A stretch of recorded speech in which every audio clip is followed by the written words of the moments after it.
বিশেষকৈ বহুদিন মানে আমাৰ নতুনকৈ যিটো BTCত গভৰ্ণমেণ্ট আহিল BPF দলৰ নেতৃত্বত সেই চৰকাৰখন অহাৰ পিছত আমি বিভিন্ন ধৰণৰ তেনেকুৱা ইনচিডেণ্ট আমি চাবলৈ পালোঁ বিভিন্ন জেগাত বিভিন্ন ঠাইত। কিন্তু তাৰ লগে আকৌ আমি চাবলৈ পালোঁ যে শ্ৰীৰামপুৰ গেট য'ত নেকি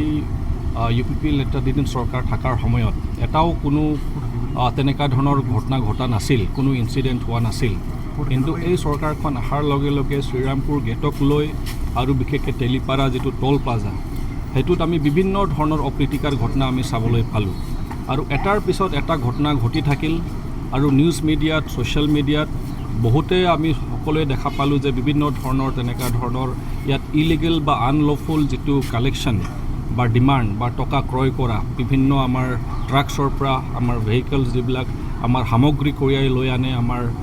অসমলৈ আমাৰ উত্তৰ পূৰ্বাঞ্চললৈ, তো সেই ট্ৰাকৰ পৰা ইলিগেলভাৱে অন্যায়ভাৱে তাৰ পৰা টকাবিলাক কালেকশ্যন কৰা হয় আৰু লগতে ইয়াত যিবিলাক লোকেল যিবিলাক আমাৰ ডাম্পাৰ মালিকসকল আছে তেখেতসকলে যিটো চেণ্ড গ্ৰেভেল লৈ যায়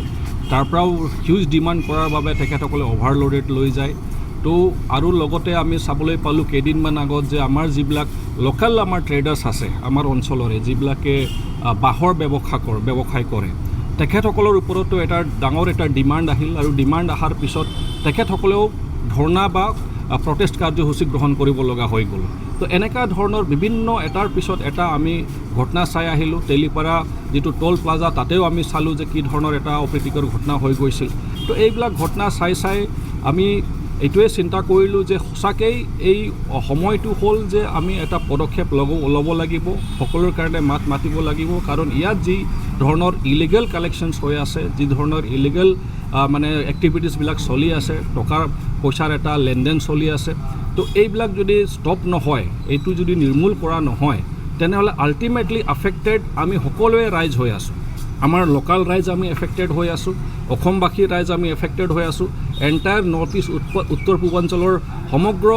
মানে পাব্লিক বিশেষকৈ জনসাধাৰণ বা দুখীয়া ৰাইজসকল বিশেষকৈ তেখেতসকলে ইয়াৰ পৰা তেখেতসকলে এফেক্টেড হৈ আছে। কি ধৰণে এফেক্টেড হৈ আছে? কাৰণ ইয়াত টকা যিহেতু তেখেতসকলে এটা চেণ্ডিকেট নিচিনা বহাই দিছে, টকা যিটো ইয়াৰ পৰা তেখেতসকলে কালেকশ্যন কৰি আছে, লৈ আছে আৰু সেই টকাটোৰ যিটো লোৱা হৈ আছে সেইটোৰ এগেইনষ্টত সেইটোৰ বস্তু পাব্লিকৰ ওপৰত পৰিছে। কাৰণ বজাৰত সামগ্ৰীৰ দামবিলাক বাঢ়ি আছে আৰু সামগ্ৰীৰ দামবিলাক বাঢ়ি যোৱাৰ কাৰণে এইটো আমাৰ দুখীয়া পৰিয়াল বিশেষকৈ তেখেতসকলে বিশেষকৈ ক্ষতিগ্ৰস্ত হৈ আছে। তো এই বিষয়টো আমি টেক আপ কৰি আছোঁ যাতে সাধাৰণ ৰাইজে যাতে হাৰাশাস্তি খাব নালাগে, সাধাৰণ ৰাইজৰ ওপৰত দুখীয়া ৰাইজৰ ওপৰত যাতে সেই বস্তু যাতে আহি নপৰে। আৰু এইটো দায়িত্ব চৰকাৰৰ, যি চৰকাৰ থাকিব তেখেতসকলে এইটো নিৰীক্ষণ কৰিব লাগিব যে মই যি ৰাইজে মোক জিকাইছে সেই ৰাইজক মই যাতে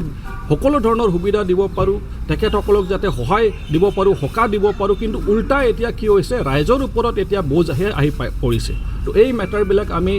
বহুত গুৰুত্বপূৰ্ণভাৱে আমি ডিছকাছ কৰিছোঁ। আমাৰ যিটো চেণ্ট্ৰেল কমিটি নেতৃবৰ্গসকল আছে তেখেতসকলে এইটো কৰি আছিল, অবজাৰ্ভ কৰি আছিল। মই মষ্ট লোকেল জনপ্ৰতিনিধি হিচাপে MCLA হিচাপে মই প্ৰত্যক্ষ কৰিছোঁ, অবজাৰ্ভ কৰিছোঁ আৰু এতিয়া ভাবিলোঁ যে এতিয়া চুপ থকাৰ সময় নহয়।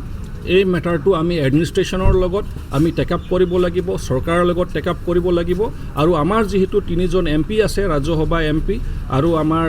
লোকসভা MP, তেখেতসকলৰ লগতো আমাৰ বৈঠক হৈছিল। তেখেতসকলেও এই মেটাৰটো গৃহ মন্ত্ৰালয়ৰ লগত এইটো টেক আপ কৰিব মেটাৰটো, যাতে এই ধৰণৰ অপ্ৰীতিকাৰ তেনেকুৱা ধৰণৰ কালেকশ্যন যাতে ইয়াত নহয়। কাৰণ আমাৰ চৰকাৰ থকাৰ সময়ত এটাও তেনেকুৱা ধৰণৰ অপ্ৰীতিকাৰ ঘটনা ঘটা নাছিল। তো এই মেটাৰটো লৈ আজি ইয়াত SDO চিভিল যিহেতু মষ্ট লোকেল এডমিনিষ্ট্ৰেশ্যনত থকা মষ্ট লোকেল অধিকাৰী হয়, তেখেত মষ্ট লোকেল অথৰিটি হয়, তেখেতক আমি অৱগত কৰালোঁ আৰু তাৰ জৰিয়তে আমি চিফ মিনিষ্টাৰ মহোদয়কো আমি অৱগত কৰাবলৈ এটা পত্ৰ প্ৰেৰণ কৰা হৈছে। লগতে আমাৰ DC মহোদয় আৰু SP মহোদয় আমাৰ জিলাৰ তেখেতসকলকে আমি কপি প্ৰদান কৰিম, তেখেতসকলৰ কাৰণে আমি কপি বনাইছোঁ। আমি আশাবাদী যে এইটো আমাৰ যিটো চিভিল এডমিনিষ্ট্ৰেশ্যন, পুলিচ আৰু ৰেলেভেণ্ট যিবিলাক ডিপাৰ্টমেণ্ট আছে, আমাৰ ট্ৰান্সপৰ্ট ডিপাৰ্টমেণ্টেই হওক, ফৰেষ্ট ডিপাৰ্টমেণ্টেই হওক, যিবিলাক ৰেলেভেণ্ট ডিপাৰ্টমেণ্ট আছে তেখেতসকলে জইণ্টলি এইটোৰ এগেইনষ্টত এটা পদক্ষেপ গ্ৰহণ কৰিব বুলি আমি আশাবাদী। আৰু যদি এইখন পদক্ষেপ যদি গ্ৰহণ কৰা নহয়, ৰাইজৰ স্বাৰ্থত যদি এইখন পদক্ষেপ যদি গ্ৰহণ কৰা নহয়, তেনেহ'লে আমি বেলেগ ধৰণৰ আকৌ গণতান্ত্ৰিকভাৱে যিটো বিহিত ব্যৱস্থা ল'ব লাগে সেই ব্যৱস্থা আমি গ্ৰহণ কৰিম। যোৱা চৰকাৰৰ বেলিত আমি যেতিয়া চৰকাৰত আছিলোঁ মই আৰ্বান ডেভেলপমেণ্ট ডিপাৰ্টমেণ্ট চাইছিলোঁ